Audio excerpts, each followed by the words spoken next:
Welcome. Just waiting for guests to connect. Good morning. Lovely to see you this morning. I'm Jonathan Carr-West. I'm Chief Exec of LGIU, Local Government Information Unit.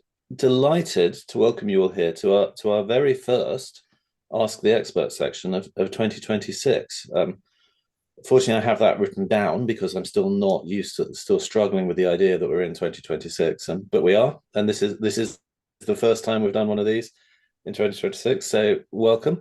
Like all the sessions we did in 2025 and 2024 and previously, this is a session exclusively for you as LGIU members, that is, as officers or councillors from an LGIU Scotland or further afield member authority.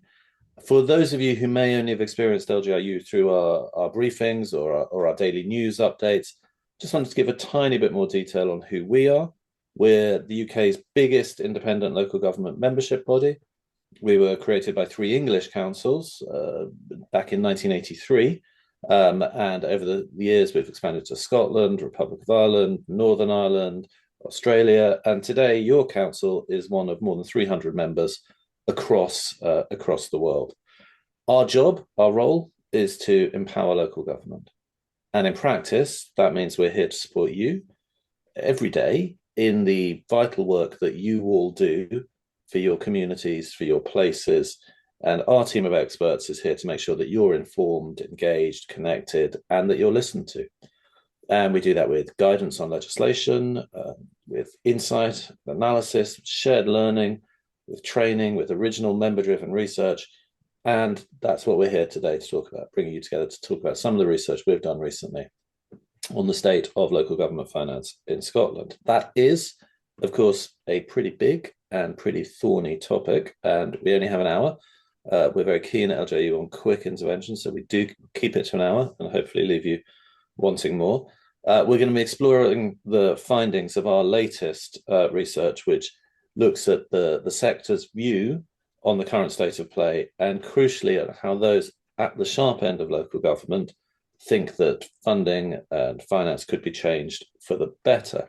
And we might also find a bit of time to dig into Tuesday's budget a little bit and look at some of the implications for councils. Now, I'm delighted to be joined today by Dr. Greg Stride from our team here at LGIU. Greg's our principal researcher.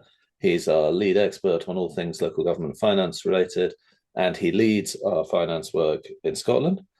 And we also have with us, I'm delighted to say, David Robertson, who, as Chief Exec of Scottish Borders Council, will need little introduction to most of you, but who, again, has worked across these issues at the sharp end of delivery, lobbying government, thinking about policy for some years now. I never like to say how many years, in case it's sort of Three, I think, Jonathan, now. I'm just three, counting. yeah, since you were 20.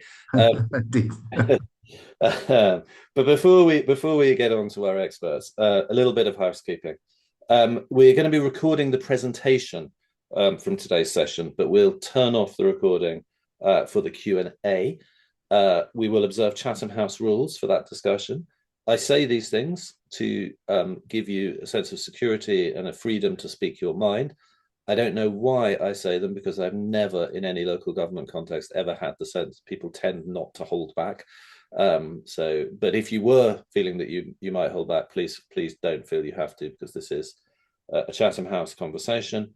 We will take questions after we've heard from both our speakers, and we'll do that both in the sort of people can come in live, but you can also, and you can do this at any point in the conversation as you're listening to the speakers or whatever, do feel free to put a question in the chat function, and our events team will collate those and pass them over to me, and we'll get to those after we've heard from both our speakers. So if that feels like a good way to spend the next 56 minutes of your life, and by the way, it will be a very good way to spend that time, then we will crack on.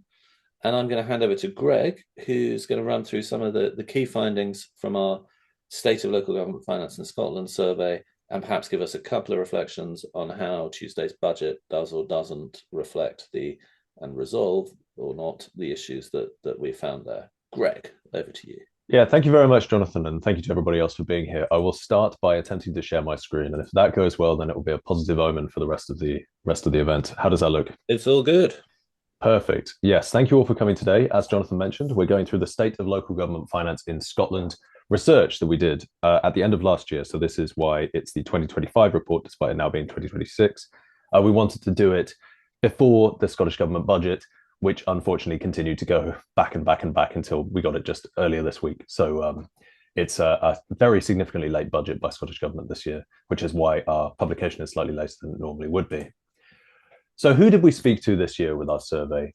It was sent to all chief executives, leaders, and directors of finance across every local authority in Scotland, and we had responses from a great number. So, 36 responses across 26 different local authorities. So that's over 80% of local authorities in Scotland. That was 13 chief executives, 13 leaders, and 10 Section 95 officers. So really the sort of cream of the crop of the leadership of Scottish local government finance. And yeah, I should say that included councils that were across the different geographies of Scotland. So we had island councils, we had rural councils, and city councils in the sample. What did we ask? Well, we continue to ask some of the same questions that we've asked year on year. We've been now doing this survey for this is the third year, so we've done it 2 years before. And every year we've asked, how confident are you in the sustainability of council finances in Scotland? For the second year in a row, not a single respondent said they were confident in the sustainability of council finances. And back in 2023, the first year that we did this, only one person said they were. So that is obviously critically low. It's not on a downward trend because you can't get any lower than zero people saying that they are confident in the sustainability of council finances. This is perhaps unsurprising, given that there hasn't been a huge amount of policy change over the last few years in how council finances are run or I shouldn't say that. There hasn't been a large amount of change from Scottish Government in how council finances are apportioned. But things like the fiscal framework, you might have expected a little bit of change to be visible, but not so in the results. I should, just as a spoiler, based on our assessment of Scottish Government, of the Scottish budget that came out earlier this week, say that recent budget decisions are unlikely to change this overall picture. And I will come back to that at the end of the presentation. And no doubt people will have things to say during the Q&A. So we also asked, if there are no changes to local government funding, how likely do you think it is that your council will be unable to pass a balanced budget? And we gave two different time horizons. So the next financial year, 2026-27, 31% said it was likely they'd be unable to pass a balanced budget. And over the next 5 years, 69% said that they would be either likely or either quite or very likely to be unable to pass a balanced budget. This is obviously a huge proportion of councils. This would also be unprecedented. We've never had a Scottish council be unable to pass a balanced budget. And as we published last year with CITFA, it's quite unclear what would happen in this circumstance. Unlike in England, there's no legal framework like a Section 114 notice that can be entered into if a council is unable to pass a balanced budget. In Scotland, there's no sort of agreed process as to what would happen. Which is why one of the recommendations that we've made in the report is that there should be some sort of convention between the Scottish Government and councils as to what might actually happen in this circumstance. For many years now, councils have been saying this is quite likely to occur, that they will not be able to pass a balanced budget. And so far, we've managed to avoid it. But as people said in the written responses, it's not a question of if this happens, it's a question of when councils will be unable to, which is something that maybe we can come back to later. So we also wanted to know why exactly 2025 was a particularly difficult year in council finances, although not unusually difficult because every year since we started this has been difficult. Every respondent said that additional pressures on services caused by rising service demand was a problem for them. And when we dug into which pressures they were talking about, primarily this is pressures coming from adult social care and education spending, which we'll come back to in just a second. We also had, in a couple of places, Scottish Government priorities came up. So the cost of spending directed by Scottish Government priorities were viewed as a problem by 92% of respondents.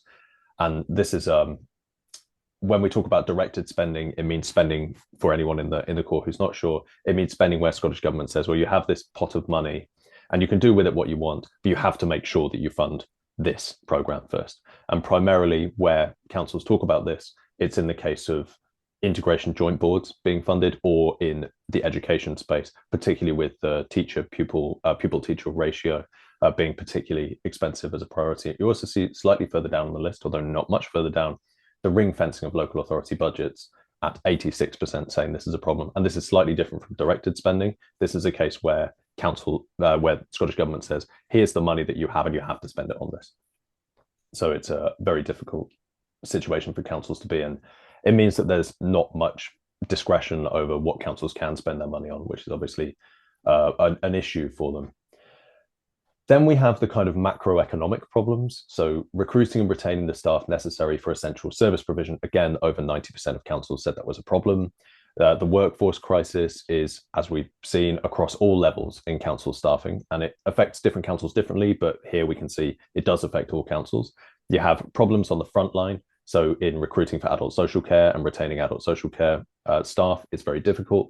You have problems with the recruitment and retention of technical staff, like in legal or planning or IT, for example, where you need highly trained staff and you're competing with the private sector that is able to offer higher salaries. And then you have problems at the very top as well with the recruitment and retention of senior executives.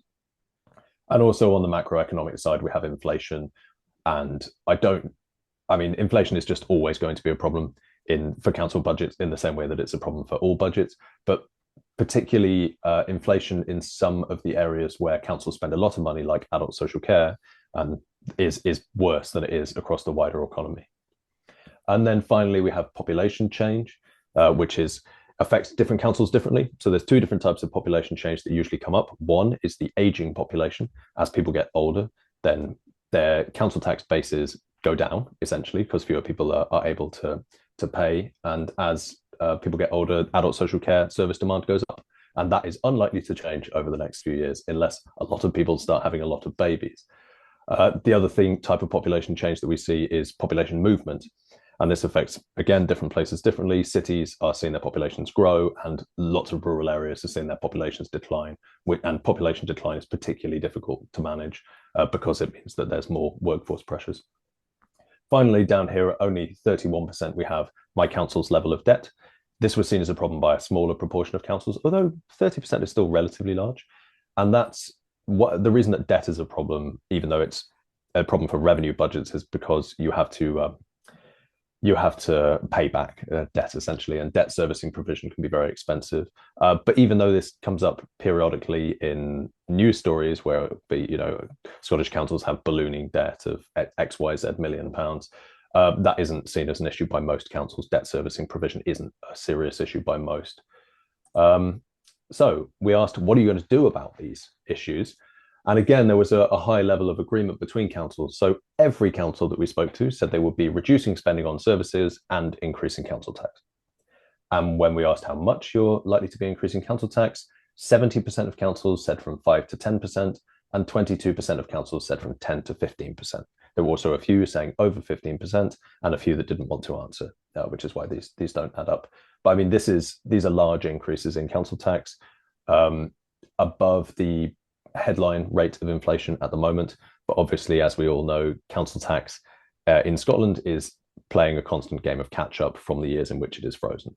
So council tax there is unlikely that if we continue doing this survey year on year, I can't see a situation in which council tax won't be going up for a long time. Reducing spending on services, we'll come back to that in a second, which services are having spending reduced. Increasing fees and charges, 92% of councils said they were going to do this. The difference between increasing fees and charges and reducing spending on services or increasing council tax is that it doesn't raise that much money. So there's not that many fees or charges that councils can really use, and they're not huge revenue raisers for most councils. When we asked what type of fees and charges councils are likely to increase and how much they're increasing them by, it was very simple. Every council pretty much said we're increasing all the fees and charges that we're legally able to, and we're increasing them all by the rate of inflation. So this makes sense to me, because if you're not doing that, then you are losing money, essentially. So it's not really anything to be too concerned by. Then there is something to be concerned by, which is the spending of reserves. So one of the things we're going to send over in our resource pack after this is an explanation of reserves, which is really useful, written by one of our associates, Mike Woods, who may be in the call now. But it's really useful because it's not necessarily an issue to when councils are spending reserves, because you can have earmarked reserves that you have for a specific problem and you intend to spend them at a specific time. What is a problem is if councils continue to spend reserves year on year, and if the unearmarked reserves are continuing to go down, which is what we're seeing at the moment. And Accounts Commission does fantastic work on this, where they look at the total reserves that are available in Scotland, and they are decreasing overall. And I think we had something like 70% of all councils that are spending reserves this year also spent reserves in the last budget year. So councils are just using reserves to meet budget gaps, and reserves will run out. Speaking of things that will run out, you also have selling council assets. So 60% of councils, or just under 60% of councils, said they would be selling assets in order to make ends meet. That is a little bit different from the other places that we're looking at because it's relevant to capital budgets, although there is also revenue involved in the maintenance of assets and that kind of thing. But yeah, selling council assets is one of those issues where, again, the more you sell, the less you have, and eventually it's something that you have to stop doing.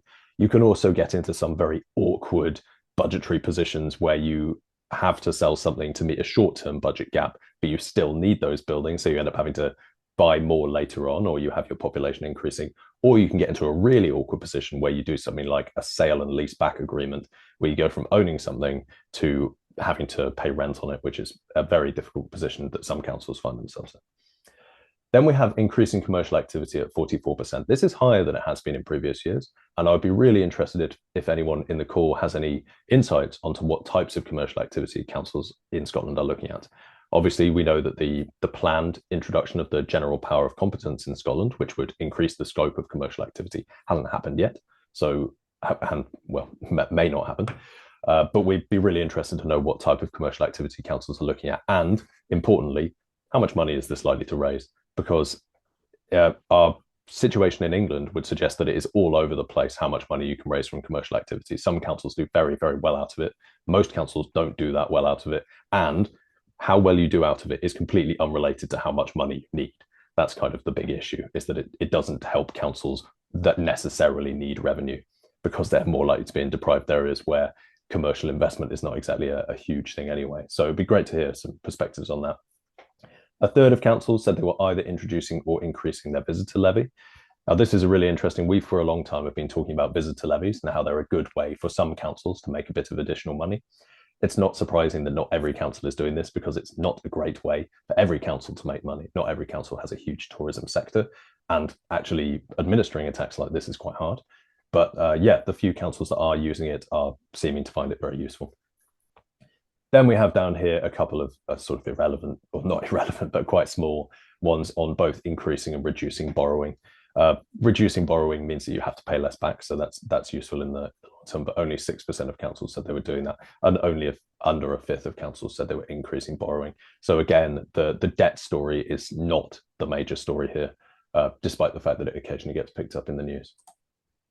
So on the proportion of respondents that are reducing each service, the important things to take away from this graph, and I won't talk us all the way through it, is that it includes things that the public don't really see, like back office and corporate services. Every year we've asked about this. That is the highest reduction, or the highest proportion that are reducing it. Then it includes discretionary services that make a place nice to live in, like arts and culture, parks and leisure, the kind of things that the public will definitely notice. And it includes the statutory services that councils absolutely have to provide, things like adult social care, highways and transport, children's care services. Really, what you can see across here is that reductions are happening across the board, including in areas of extremely high spend, like adult social care. But I mean, this is, it's not exactly a sort of, there's not a standout here. Most councils are reducing services of many different kinds. So I won't spend too long talking about that. The only exceptions are things like planning and homelessness support. Homelessness support is an interesting one because we know that it's been, in the places where it is a high area of spend, it's been increasing very rapidly in recent years. So that might be the reason that it isn't being reduced in the same way as other places. If anyone has anything they'd like to come back to on this, that would be interesting as well.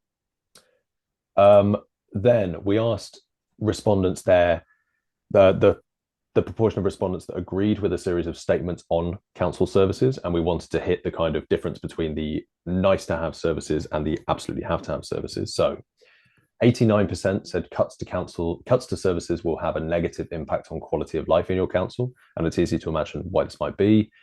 Things like reducing spending on parks and leisure, that's the sort of thing that makes a place nice to live in.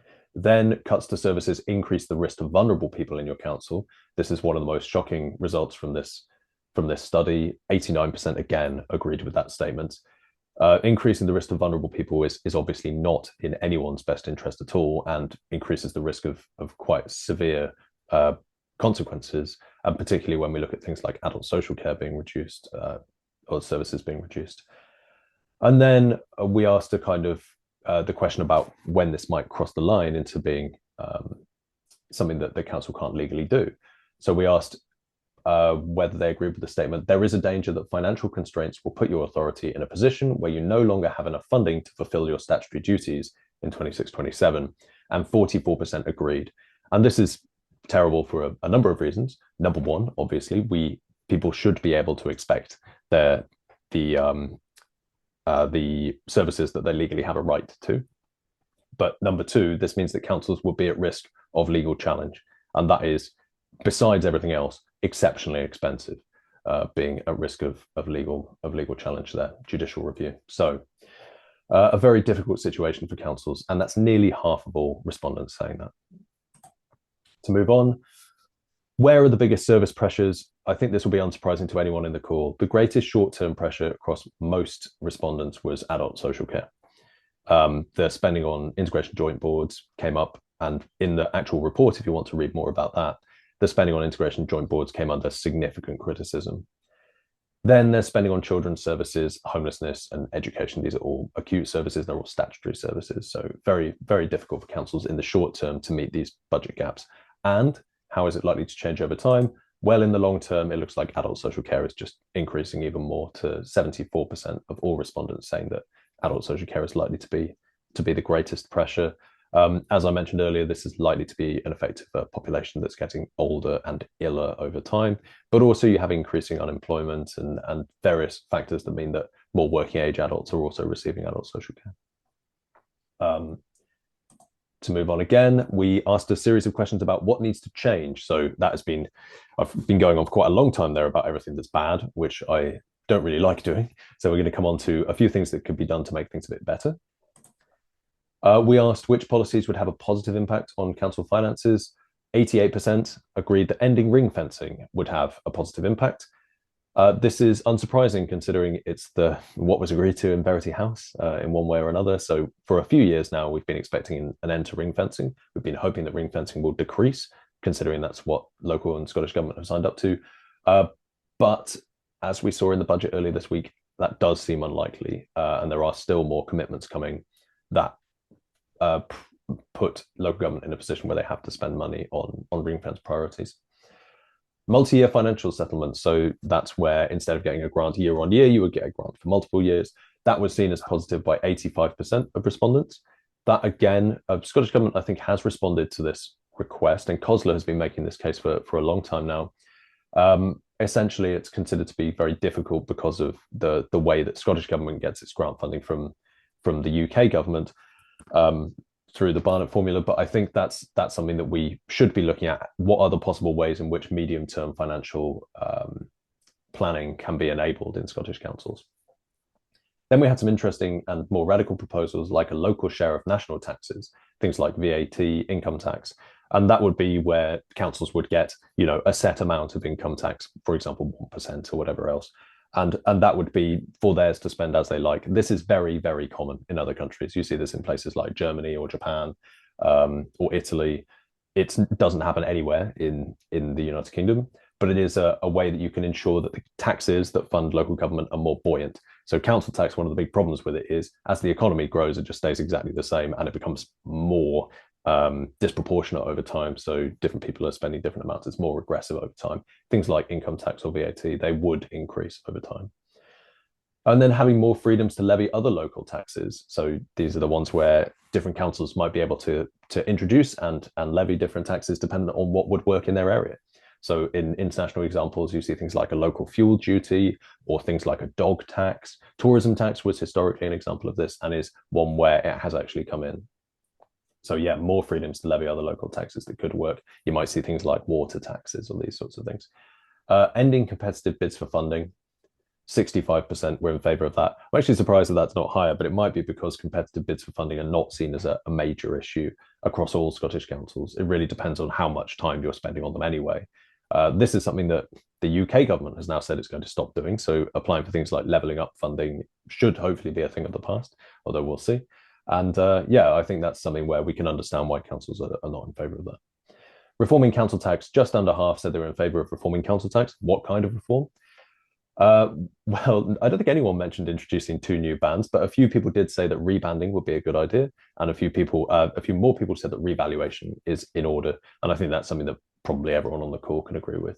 That revaluation would be a useful thing to do, a full revaluation. Single local budgets across all public services. A quarter of people said that this would have a positive impact.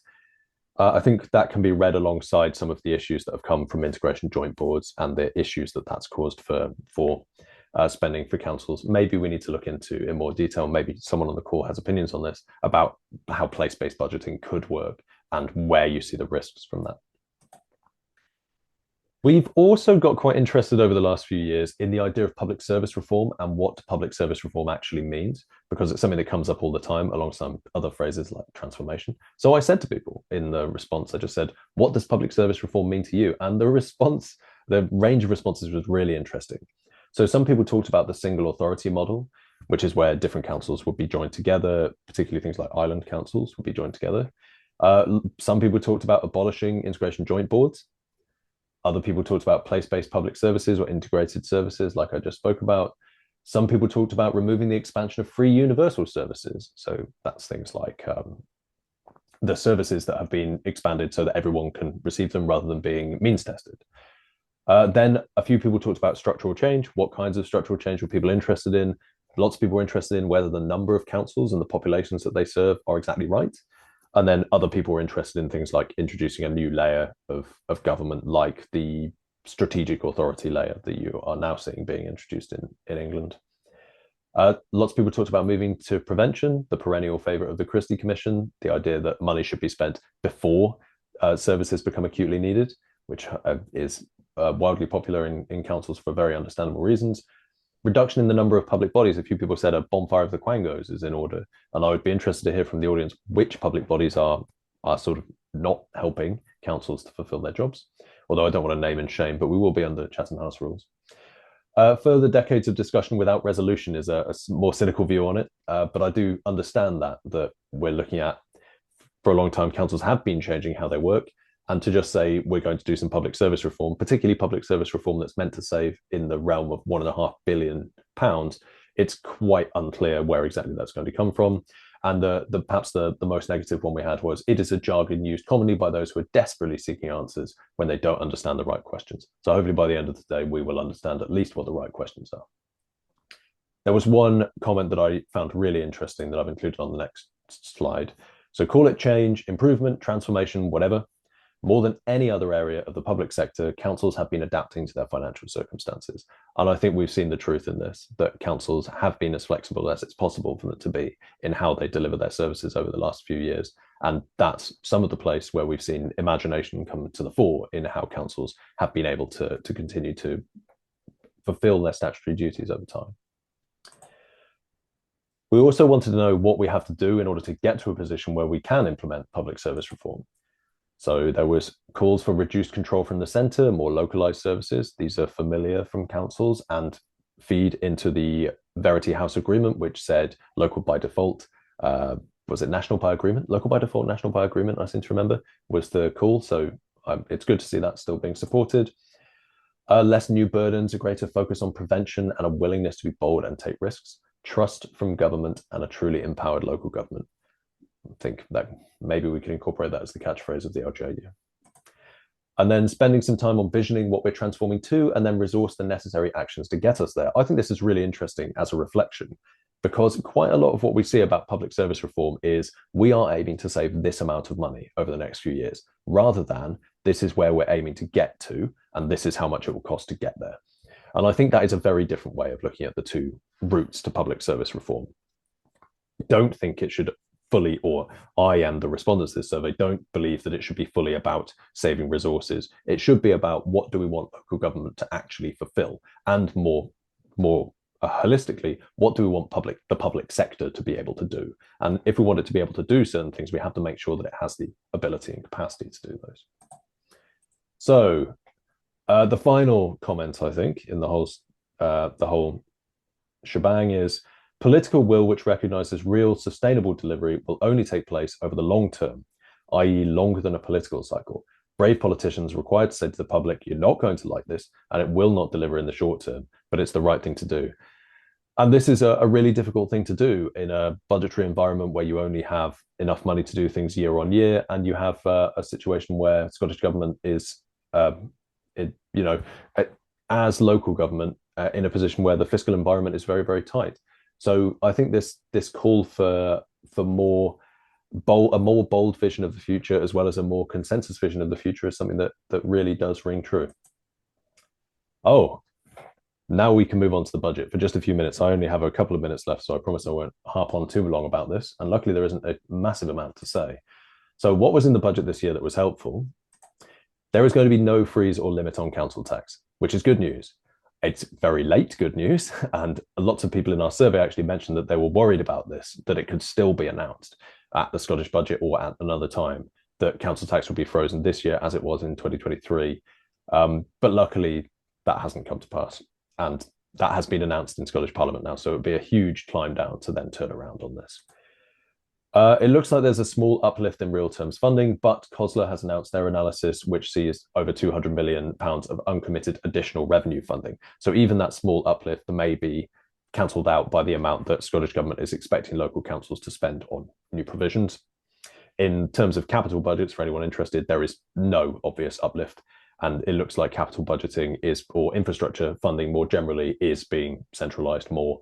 And I think we're publishing something on the new infrastructure development plan, whatever that's called, the pipeline, maybe it might be called something like that. But yeah, look out for an LGIU briefing on that. There are 2 new council tax bands for high value properties. So one for bands over £1 million and one for properties over £2 million. Looking into this, the vast majority of those properties are located in Edinburgh. So that will have an effect on a few city councils, but it's unlikely to have a major effect on council finances, perhaps even in those areas, but it's unlikely to have a major effect across the board. There is nothing really in there that will change the overall state of council finances in the way that something like significant adult social care funding reform could. At the moment, it doesn't look like anything in the budget is really going to be a drop in the ocean of some of the issues that we've seen, unfortunately. And that is me done for now. Thank you all very much for listening, and I look forward to hearing your comments.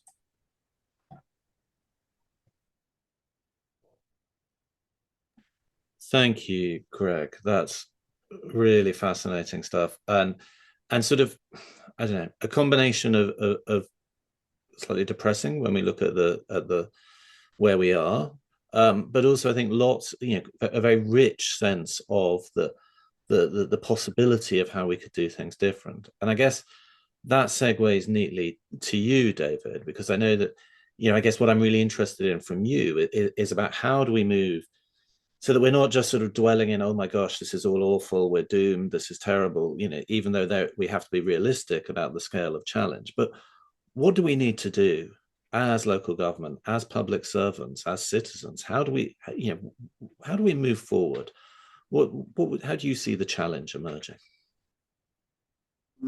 So I think where I'd start with that, Greg, is really to talk about the importance of this survey and the feedback you've got there from key leaders across the public sector in Scotland. And there are key messages in that for politicians, for auditors, for civil servants, and leaders across the public sector that many councils are now at breaking point. And I think what comes out of that survey for me is the significantly worsening level of confidence that public sector leaders have in the sustainability of their organisations.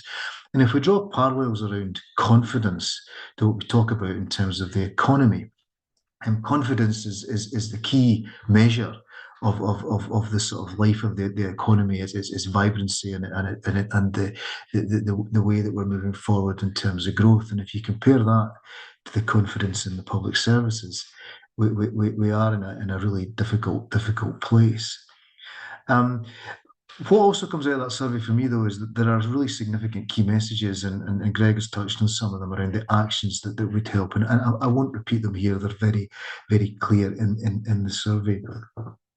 The other thing that comes out of this for me is really the importance of local government.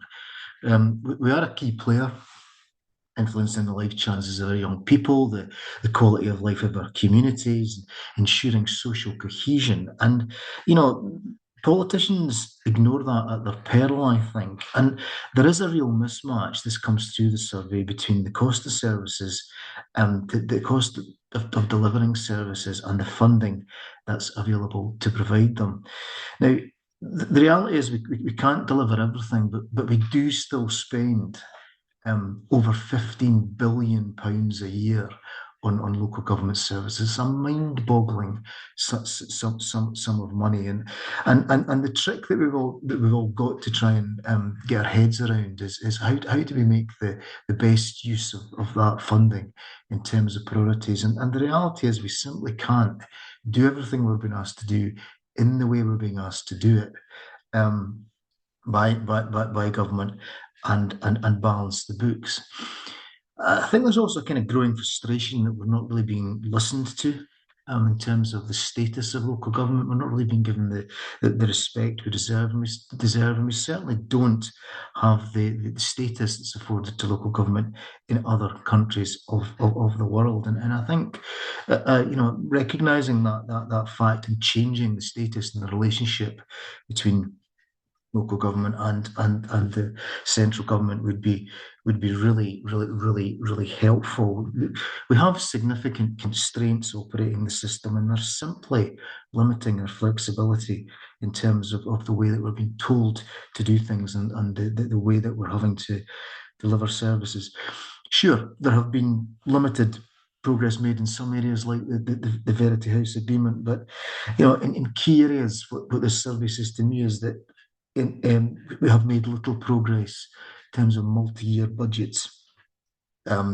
System-wide approaches to funding things like delayed discharge, and there is nothing in the budget, as Greg hinted about, in terms of funding social care at all, really undermining the chances of success that we have in the system.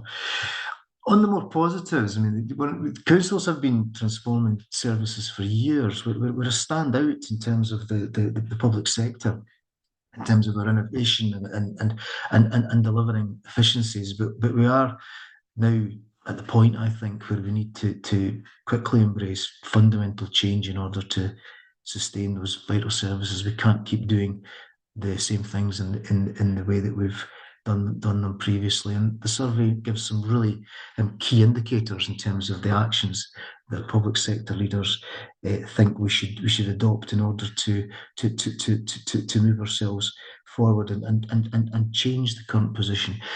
I suppose that the key message that I take from all of this is that politicians really need to listen carefully to this survey, and we need to be jointly creating the conditions for success to ensure that our public services can survive and they can continue to deliver for our communities. We're simply too important to fail. And where we are at the moment, it feels like failure is a very real prospect, something that we need to try and avoid at all costs. Thanks. Thank you, David. I think that's right. And I'm really struck by your comment about not being listened to and status. And it does feel like that is a really important part of the mix. And I think increasingly at LGIU, we see part of what we do is just help, being one of the many organizations that helps give voice to local government. But it sometimes feels like you're shouting in the wind, and that sort of that mutual respect doesn't come back. And I thought that was, when we got into, Greg, when you got into some of the the text comments, that again came through, that point about local government not being listened to, not being empowered. I think that's really important, because unless we shift that kind of governmental cultural mindset, then we're just sort of fiddling around the edges effectively. But I wonder also, David, do you think there's something for us in local government about not waiting for that to sort of be granted to us by Scottish government or UK government, but about how we act and how we communicate with our communities, that starts to sort of build the foundation for that sort of self-confident, that self-confident, do we suffer, has that lack of being listened to and that lack of respect led to a bit of a lack of self-confidence in local government that we need to find a way to push through, and what might that look like? Is that a fair Yeah, I'm not sure there's a lack of confidence in that sense, Greg. I certainly agree that local government is big enough and powerful enough not to wait for permission to act. And the survey gives some very key messages around some of the changes that we need to make.